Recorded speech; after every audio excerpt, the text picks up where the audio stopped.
All right, welcome back to NADA 2022.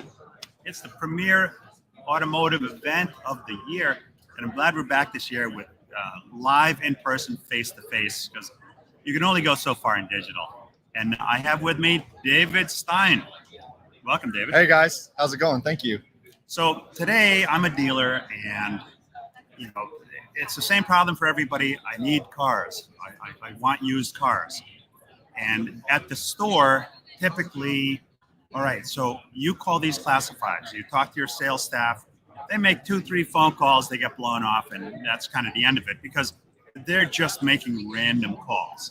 Now, you guys have some interesting technology. We met at Digital Dealer a few months back. And I've been following you on LinkedIn even before that. But yeah, I got to meet you face to face at Digital Dealer. It was a real pleasure. So it was really cool when you talked about how you do this, and I'd like you to share with everybody.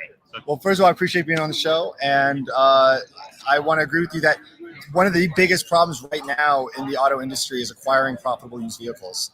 And traditionally, dealers find those vehicles in trade-ins, some of the auction purchases, which can be quite expensive. So as dealers try to find new ways to buy cars, they enter into their service drive, and they start to see the profitability of a customer purchase directly from the consumer. We now local cars. That's right. Local cars that are coming in for service. And now those dealers are saying, how else can I buy more cars like that one? Yeah. So here comes Kelley Blue Book's Instant Cash Offer, another lever to acquire vehicles, where these sellers are normally on Kelley Blue Book's Instant Cash Offer about 21 to 30 days away from actually selling their vehicle. It's kind of like a first stop of figuring out what my car is worth. Right. And so we can buy more cars like that, and we found that even those cars are very profitable. How do we get more consumer vehicles? We're on KBB Instant Cash Offer or not. We're on the service drive buying those vehicles or not. Where else can we look? Facebook, Marketplace, Craigslist, Auto Trader, OfferUp, 5 Mile, Kijiji, depending on where you are in the country, right. And Craigslist, eBay Motors. And so now you have these dealers that are going into all of these different sources, trying to do the filters and figure it out. A couple of them have alerts. Okay. Well, we solved the problem by being able to aggregate all the data of anything that's in a 50-mile radius of your dealership. And immediately. That's right. Live, what's on the private markets. It looks like a run list, and not just aggregating the data so you don't have to go to each individual site, but within our site, we have the ability to we have an integrated workbench which allows a decision maker to work with a customer-facing person. Because let's face it, buyers right now, the individuals, the guys and gals in the dealership that know how to put a number on the car or are trusted to spend the dealership's money don't necessarily have the time to reach out to every single seller to get their VIN number. Tell me more about the vehicle. So you want to have someone at the dealership level that can do that. That can say, here's the VIN number, and then they get the VIN number and they can load it into the system, give it to the decision maker, and be able to get a number on the vehicle to reach back out to the seller to buy the vehicle. A decision maker to add those processes of having to get that additional information on the vehicle can be arduous. And although the PVRs or the gross profits on these vehicles are very strong, when the used car manager or the buyer or the general manager has a lot of other responsibilities, it's difficult to individualize his time per seller, that human transaction, that human interaction, I should say. That's right. There's not enough time. Now here's the beauty, okay? Good luck buying a car at the auction, because there are people bidding crazy money on cars. That's right. So they're a lot more expensive. And now the other part too is that if I'm a consumer and I come to buy a car from your dealership and I ask you, where did you get this car?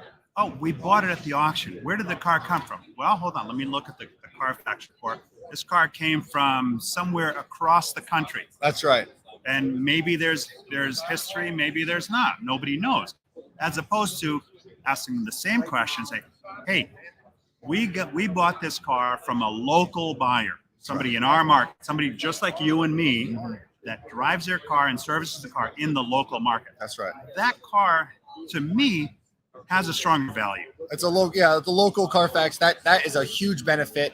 Another major benefit to buying locally is that you can market that, and you can take every vehicle you bought and sum up all the money you spent giving away and say, we've spent this much money in our community buying vehicles just like yours from other people. And it creates ability for sellers to trust that you're there to really just buy their car. You're not going to Of course, we want to sell them a car, but we're not there in that transaction to do it. It comes as a natural second part of the transaction. And when they have a good transaction, because sellers they don't want to be tricked, and everyone's so worried when they're selling the vehicle, they're going to be tricked. So naturally they have that fear or kind of like anxiety around it. And so once they realize that we're there just to buy their vehicle, we represent a state regulated dealership. A lot of state, dealerships are regulated now, and it creates a safer transaction.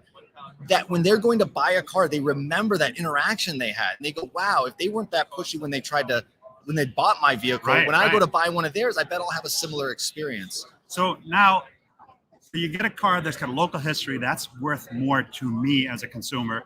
At the same time, auction fees, transportation fees, and waiting a week or two to get the vehicle. Right. A private party purchase, you have the vehicle that day. And when you have a vehicle that shows up in the same day, and the salespeople are used to an auction car or a trade-in that's not cleared yet, and now all of a sudden a car enters the inventory, and they're doing the morning meeting and saying, "Okay, what do we have available? What's new?" And these cars are there, and they're physically at the dealership already. It's a huge win for salespeople that have leads or things like that, because we know sometimes we get leads on a vehicle on a car that we just bought, but it's a week away, and we can't get it in. And the thing too is that a lot of times, the process Gary Vee puts it best when he says everything always takes longer than you plan. A lot of people don't track it exactly, right? So we have one of our partners, Velocity Automotive Solutions, that's on our dealervendormatch.com website, that will help you more quickly get a handle on exactly how long it takes you to recon your cars so that you can get it to market quicker. Because if you ask 10 different people in a store, how long is the process from acquisition to retail, you'll get 10 different answers. And of the 10 different answers, maybe 2 of them will be somewhat accurate. With the right software, you'll be 100% accurate. Yeah. And there's lots more stuff. You can see them on our website. That's right. Velocity Automotive Solutions. Is that Hugh Hathcock? Yeah. Yes, those guys get it done. And the time to raw to retail is what we say. Yeah. Once the vehicle, you have it, how quickly can you get it ready to sell? And until it's ready to be sold, it's just money sitting. We can't, there's no ROI in a car that we can't sell. It's costing you money. That's right. So being able to streamline the efficiency of a reconditioning process is huge. Having that vehicle showing up, ready to go in the process, it's already in detail, getting photos, and it's 2 days in inventory, is going to help the ROI at the dealership. So now, when you search local, how expansive is your search? 50-mile radius. Okay. So each market, it's a subscription service. Yeah. Well, with no initiation setup fees. As a decision maker in a dealership, for about 15 years, I was so done. There's no 30-day outs or 60-day outs. You're subscribed to it like Netflix. You get access to the data. It's a 50-mile radius. People who are signing up at NADA are getting an additional 50-mile radius for 90 days at no additional charge. So we can help teach dealers how to buy private market in someone else's city. Now, 50 miles is not a lot. I mean, it's convenient. It's very convenient. Well, dealers are still learning how to go to the seller to buy their vehicle. Yeah. And so a lot of dealers right now are a little more traditional in having the seller come to them, to the dealership. So if you're farther than 50 miles away, you're technically, you're about an hour drive to the dealership. It's harder to bring those sellers in. But if you're willing to go out and meet them at the bank and see that the risk reward, you're going to buy more vehicles, you can offer less because you're offering a service that other people aren't offering. It's convenience. That's right. It's convenience. And so we have sellers that we buy, that we see that we're buying, that we're less than what someone else will give. But since we're willing to come to them and make it easy, then they're willing to sell it to us. And so we end up acquiring that vehicle and taking it off the market, even though we weren't the highest number, because of the differentiation, the customer service ads that the dealer's offering. So you should definitely consider what it looks like to have 2 people walk around a vehicle. We have the seller before we go out to their car. Yeah. Hey, rather than taking photos, why don't you give me a 60-second walk around video, Paul, starting at the driver's door, and work your way around and just kind of like zoom in or out with your finger and just show me anything I need to see. You're going to see every curved wheel. You can fast forward and rewind. Everyone's got a phone, a video, and videos are way better than pictures. And so when you get out there, your lot techs or your customer facing employee are there just to get the paperwork done, hand the check, and bring the car back. And show me the money. That's right. And they're very profitable. Sellers really love it. And occasionally you're going to go out there and be like, hey, boss, I don't think we should buy this one. Did you see this or that? And we have to we're going to drive back empty-handed, and that's okay too. But that's the cost of doing business. That's the cost of doing business. It really shouldn't prevent a dealer from being willing to go out to the seller when they know they can buy it better, and they're offering something to a seller. It gets great reviews. Sellers absolutely love it. They're so shocked. ABC Motors came to me. I never thought that was going to happen, and it really changes the reputation and perception that people have towards your brand, towards your dealership. So it's a really organic way to earn business. That is a wonderful way. Yeah. To acquire inventory. So how does somebody get a hold of you? What's your booth number here?